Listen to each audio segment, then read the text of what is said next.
Dr. Offit, hey, I'm John Van Cherry, Peds ID, and at LSU in Shreveport.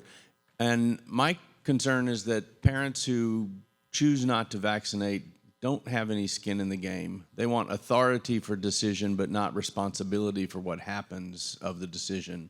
And so is there any appetite yet for insurance companies not to cover vaccine-preventable illnesses when parents choose not to? Or, take that road and make sure they have a bill from the public health agency when it costs $40 million to handle an outbreak of measles. Send the parents the bill. You were that child who, in the western part of the country, maybe in Colorado, who had tetanus and was hospitalized for a while. And then the parents still wouldn't get a tetanus vaccine after having spent, hundreds of thousands of dollars, or the government spent hundreds of thousands of dollars taking care of the child.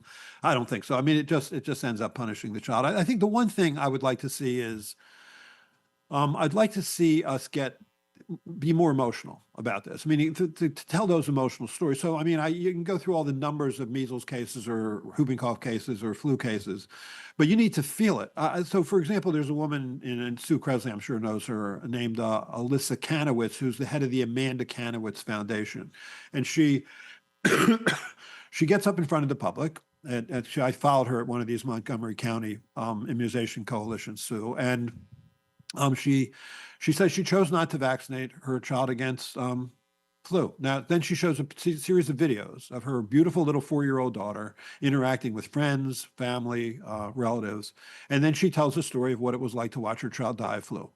No one who was sitting in that audience wasn't crying, including me. I mean, it's just those are powerful stories. The problem is it's extremely hard to get parents to tell that story. I think the reason is that, first of all, the worst thing in the world is to lose a child. The only thing worse than that is that you had something to do with it. I mean, I'll give you a perfect example of what I mean. There was, in 2009, during the swine flu pandemic, there was a mother of 4 who vaccinated 3 of her children but didn't vaccinate the 4th. And so the child who was unvaccinated came into the hospital with flu and was initially on face mask oxygen in the emergency department, then goes up to the floor, CPAP, ICU, ventilator, oscillator, heart-lung machine for like a couple months, lived but barely, and had, because of bouts of hypoxemia, had some residual brain damage. So I asked her when it was over how she would describe her experiences to friends or family. And she said, I am glad I didn't vaccinate him. If I'd vaccinated him, it would have been much worse. Because how do you live with yourself otherwise?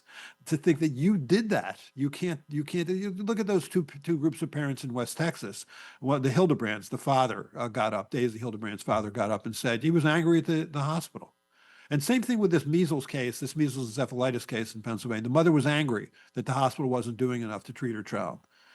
Prevent the disease, for goodness sake. Give the vaccine when this was a child. It's just hard to watch. It really is hard to watch this. But I do think we have to, the Alyssa Kanowitz Foundation is a perfect example of what we need to do better, is to get those stories out there. They're emotional stories, and emotional stories are compelling.